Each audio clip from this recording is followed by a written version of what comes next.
So today's session we're going to do annuities and mutual funds. And Michael Dekovner is over here and he's going to handle the mutual fund session part. I'm going to do the annuity part of it. And then we'll kind of wrap it up together. And then the next week we're going to go into how it should be done. So this week or today we're going to talk about really how are annuities and mutual funds sold and give you a little bit of background on that. Michael Dekovner is an investment manager, and there's a lot of different kinds of animals in the financial services industry. We're not going to get into that so much today. We're going to get into that next week because we're going to start talking about how to identify ethical and competent financial advisors. Just take it on my word today that he is one of those. Right, Michael? He told me not to embarrass him. So, but he is an expert in the mutual fund area, and so I'm really happy to have him here. We also have another guest speaker, and that person's name is Don Juan. Hi. How are you? How's it going? Glad to have you here. Well, thank you. Good. Good to see you.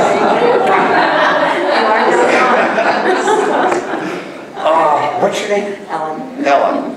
Okay, Ellen. I'm going to have a special thing for you today. It's called the Golden Age Retirement Plan. What is CDs paying today? Nothing. Nothing? Maybe a half of 1%? For Ellen, no.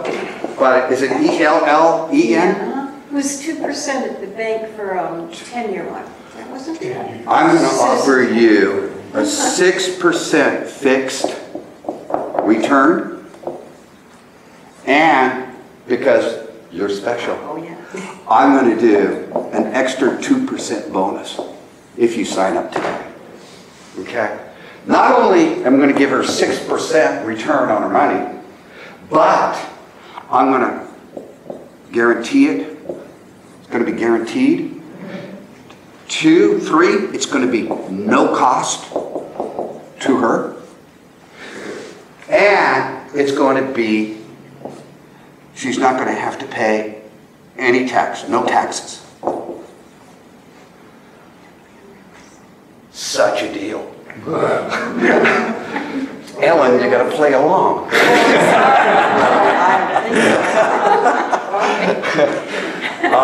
Sign me up. God, I knew I was going to do that. So I'm going to come up to Ellen and I'm going to say, God, Ellen, here's a 30-page contract. Okay? And Ellen's going to say, gosh, you know, I can't read this or understand this. And I say to her, yeah, and I say to her, gosh, have you bought any real estate? Have anybody bought real estate in here? Did you read all the documents? There you go. This is exactly the same way. Just go ahead and sign. Trust me, and I will have it. Let's pretend Ellen signs. And so what we have is this Golden Age Retirement contract.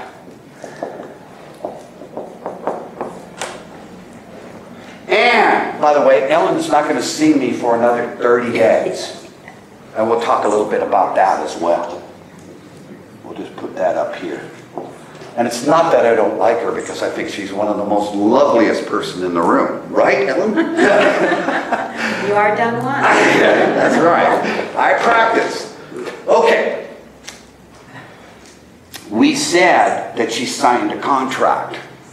Is this, by the way, first of all, an investment? Let's say the average contract of this sort in the United States is about $100,000. That's about average that invest. Let's say Ellen invests $100,000 in this kind of a contract. What, is it an investment? Sure. Just savings. You would think so, right? Who controls investments in the country? Who regulates investments? Huh? You've been married too many times. It's a good thing women run your money. It's the Securities and Exchange Commission, SEC. They handle investments. And so by God, but they don't handle these kinds of investments. Because this kind of investment where Ellen pays me, an agent, Don Juan, that I represent an insurance company, she signed a contract. All insurance contracts are exempt entities from Securities and Exchange Commission. So they're not considered to be regulated on the national level. So who regulates these? The companies. Probably, but it's regulated state by state. So all your insurance contracts and everything else having to do with insurance in the state of California is regulated by the insurance commissioner here in the state of California. There is no national regulatory body that oversees insurance. Okay? So that, can somebody from an insurance company from Florida or the state of Arizona sell insurance here in California? Yes. But you get a big warning in bold letters in about 16-inch type that if you buy this insurance, you're not subject, this company is not subject to California regulations. But you can do it. So it's differently regulated in every single state. So, since Ellen entered into a contract, and a contract in the insurance business on this type of a level is just, it's an annuity.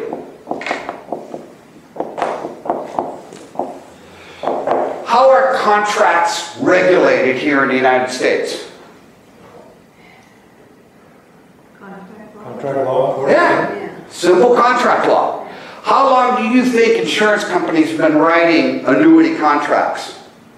250 years. Yeah, it's about that, 200 plus years. So who do you think has the advantage? The insurance companies. And if you want to dispute what's in this contract, what do you need to do?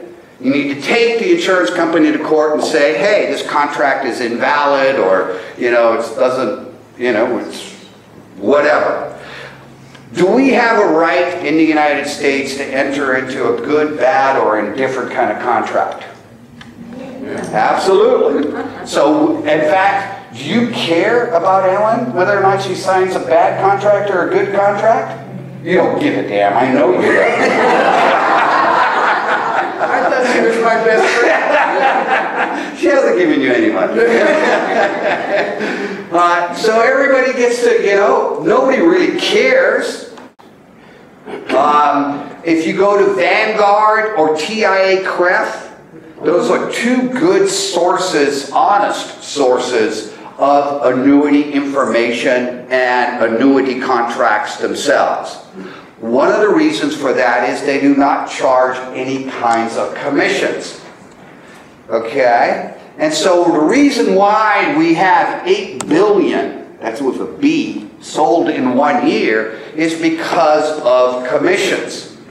So after 30 days, we're on the 31st day, the agent can collect their monies, their commissions from the insurance company, but because now you cannot rescind this contract. And that's one of the reasons why Ellen is not going to see me for about 30 days. Okay? I don't want to answer any other questions. I don't want to put any doubts into her mind. I just want her to let her go. And not only that, but you know, when the insurance contract or the annuity contract is received, right on the front page in bold, in 16-point type, it says, this is rescindable in the next 30 days. And it's amazing to me how few people even read that. Okay? Most people don't. So anyway, so it's the 31st day. Ellen comes to the workshop here and says, well, maybe I didn't do the best thing in signing that contract. Maybe I'm going to have my doubts. She goes back to her agent, Mr. Don Juan, and says, Mr. Don Juan, can we rescind the contract? I'm only a day late. And he says, what's your name? Okay? Usually, will not, 99.9% is not returnable. But he says what we can do is surrender the policy. And there is a surrender charge. Okay? The surrender charge is, on an average annuity, is usually 7% over 7 years. Well, actually it's 8 years because they don't count the first year. And then it goes down to 6%, and then 5%, and then 4%. So eventually, it gets to 0 surrender charge. But they do allow, most annuities do allow you to borrow money at a cost from that annuity. So isn't that wonderful of the insurance company? They let you borrow your own money at 10% per year without penalty.